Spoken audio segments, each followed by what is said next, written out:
Hi everybody, all my followers, be welcome to another video.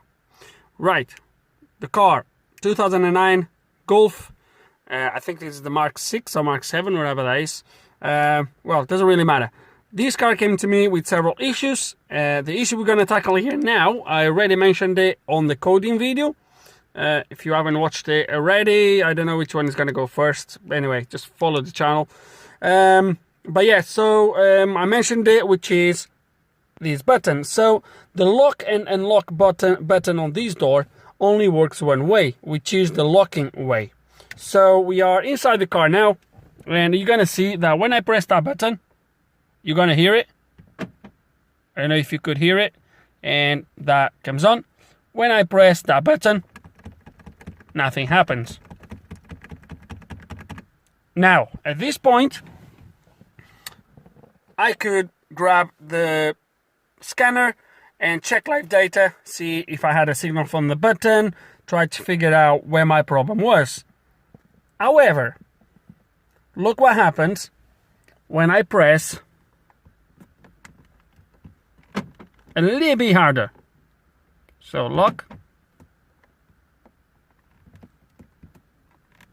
Come on. There we go. Again.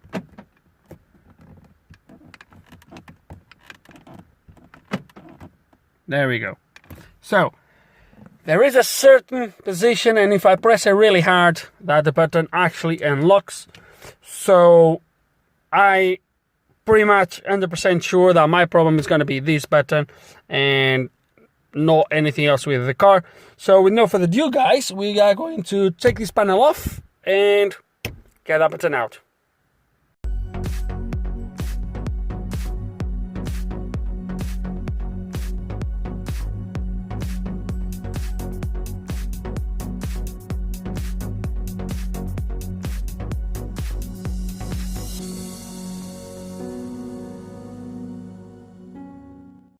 And here it is, removed. So once you have the door open, the card out, all you need to do is wedge a screwdriver here on the sides. As you can see, these little tabs.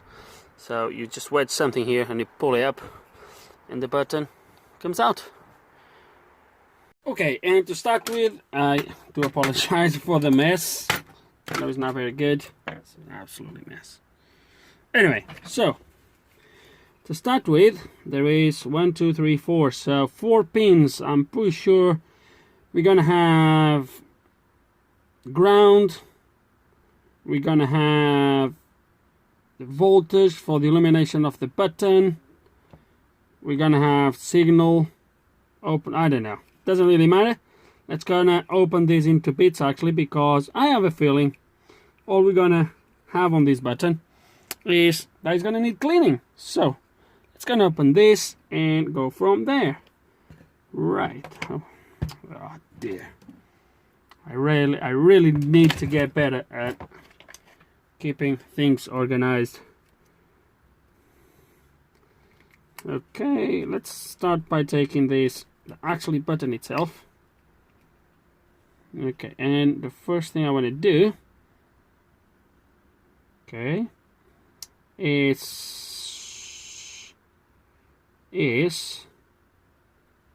I think will only works, it actually works both ways. So let's gonna mark this to go in the right direction.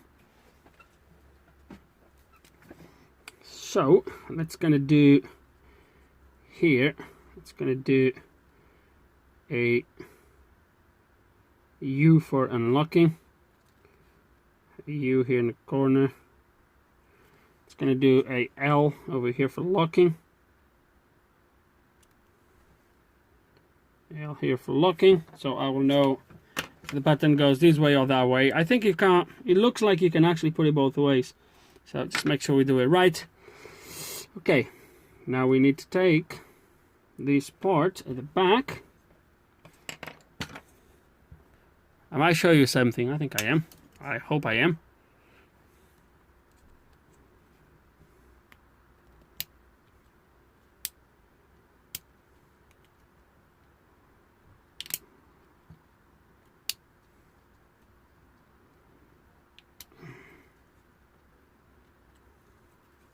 Now the other side, so you have two tabs on each side that you need to pry open.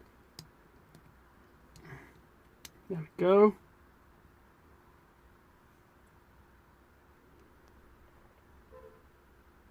Again, this seems to be able to go both ways, so let me mark this.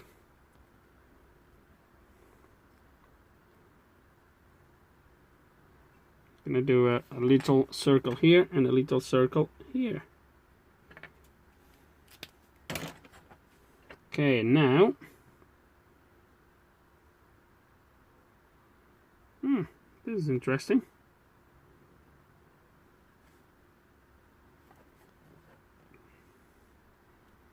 Where my thing is. There they are.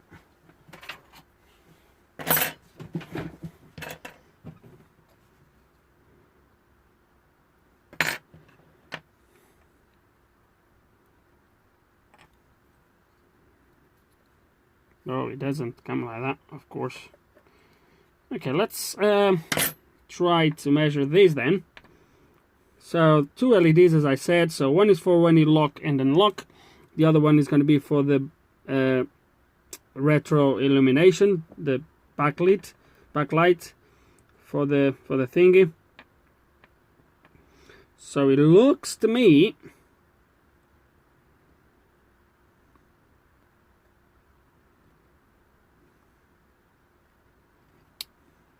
let's try to figure out which pin is which to start with, just so we can measure the before and after.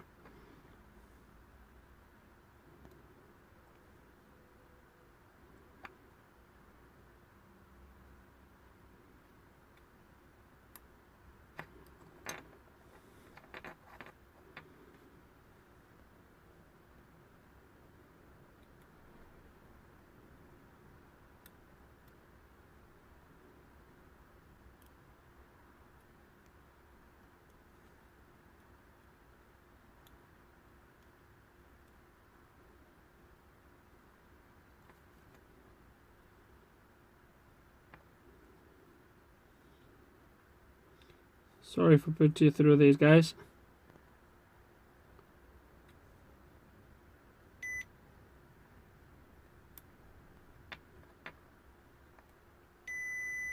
Okay.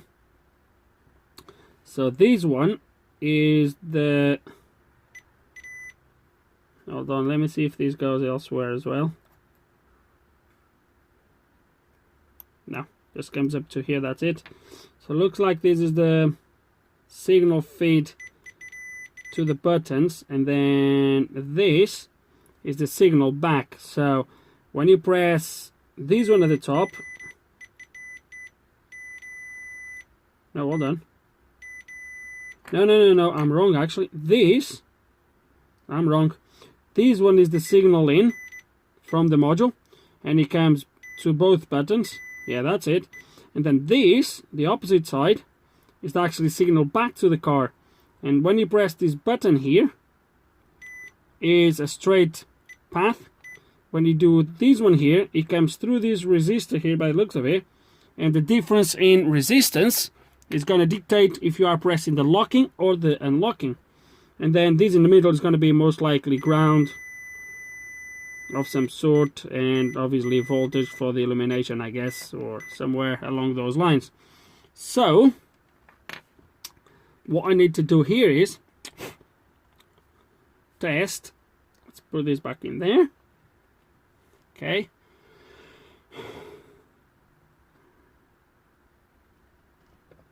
Let me put this here.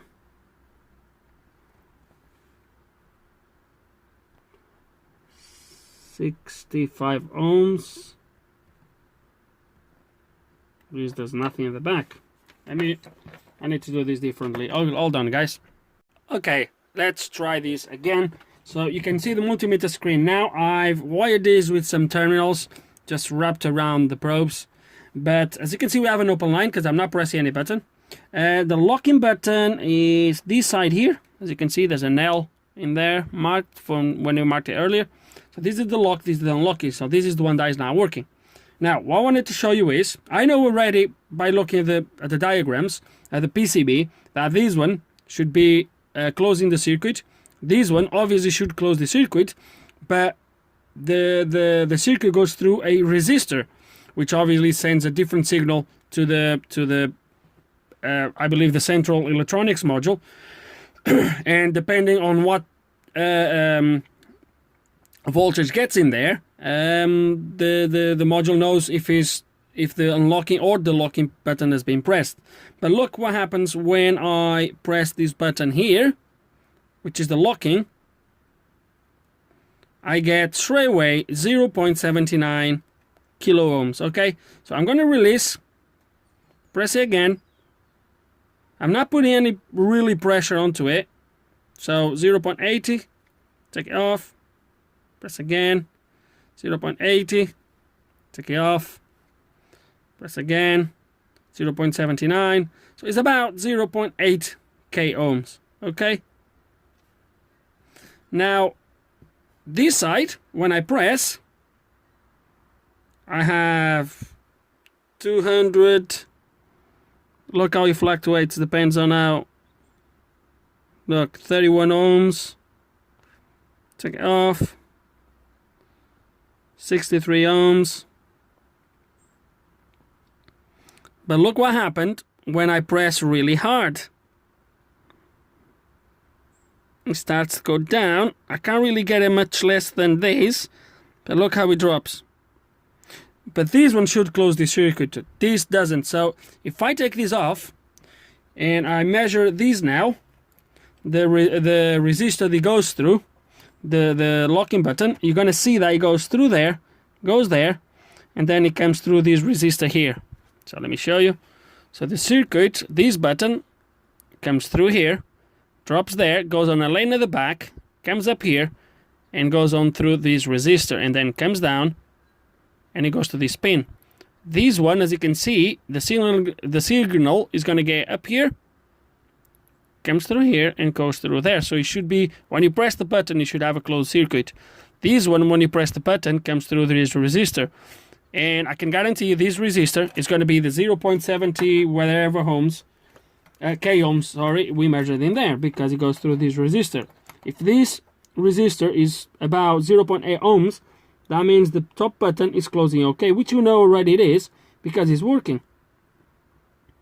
There we go, 0.77 ohms. So you will get a little bit more because I'm going through the wires were just wrapped in here, so that increases a little bit. So this is spot on, is working. Now let's gonna see the other one. So we're gonna have to clean this, I guess. So let's gonna start by cleaning these areas here and see what we get. So gonna clean it using my fiber pen. Very, very gentle. We're gonna rub the pen on these contacts here. Just a little bit like that. I don't want to go mad. That's good to me. Now on the other one. So this one I'm cleaning now is actually the unlocking, the one that was not working. The one that was not working, so I'm happy. Let's clean this with a little bit of alcohol.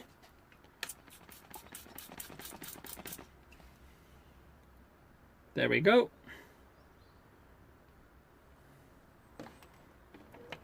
And now I'm going to clean with this, a little bit of paper. I shouldn't be doing it with this. Now we're going to clean the actually button itself.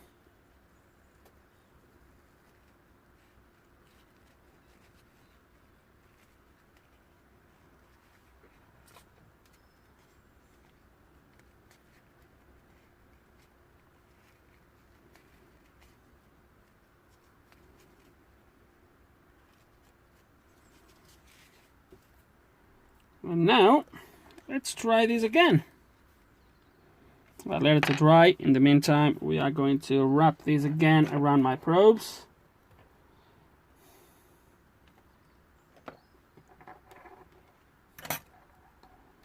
hopefully we will save the guy having to buy a new button. Surely was not the end of the world price wise. Let me actually try this a little bit with my gun, with the eating gun. It's about right.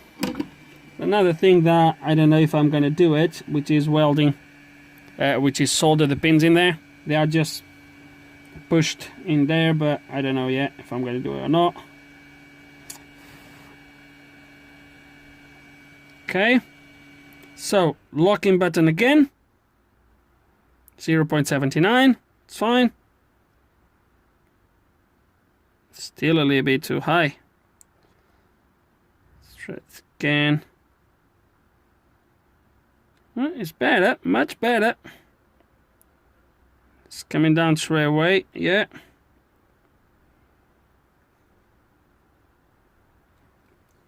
But I'm not 100% happy with it. Looks like it's a little bit worn out. All done.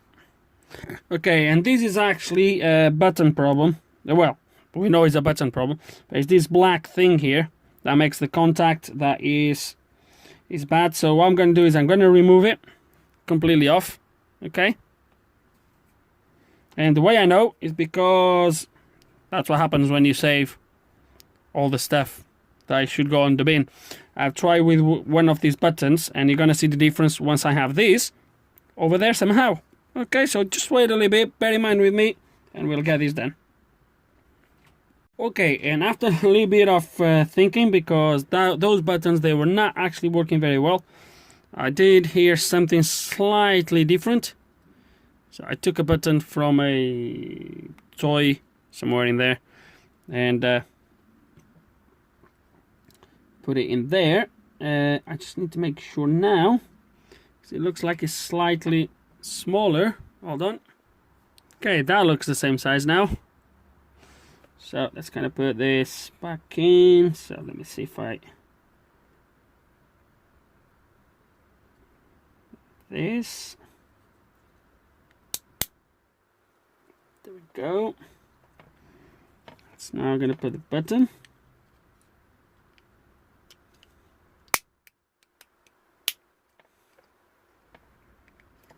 So let's going to try lock.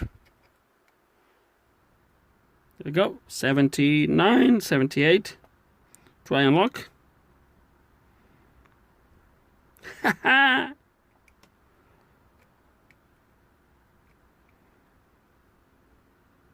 Beautiful.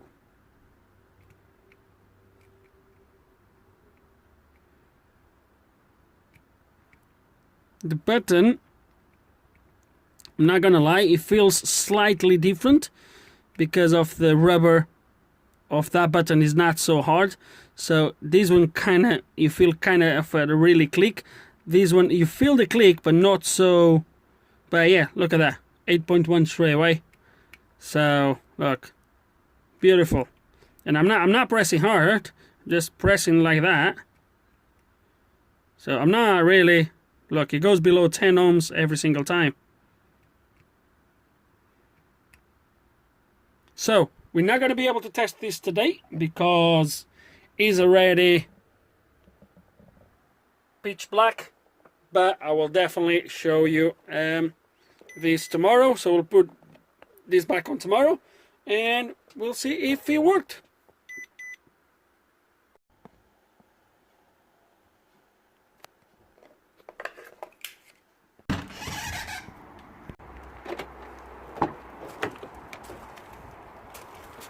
Okay, next day, and we're gonna try the button.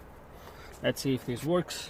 So I'm not gonna put anything back on just yet. I'm just gonna lock the latch here.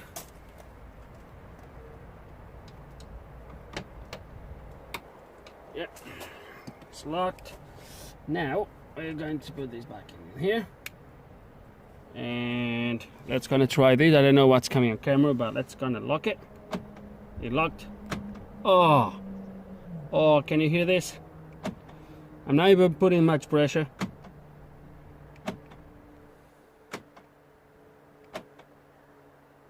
Don't know if you can hear it. I really hope you do. You can see the light. I'm just gonna press it. Working beautifully.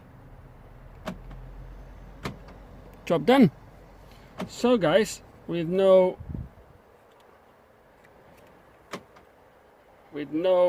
further ado, we're gonna put the door card back in. I'm not gonna take you through that. Obviously, not rocket science.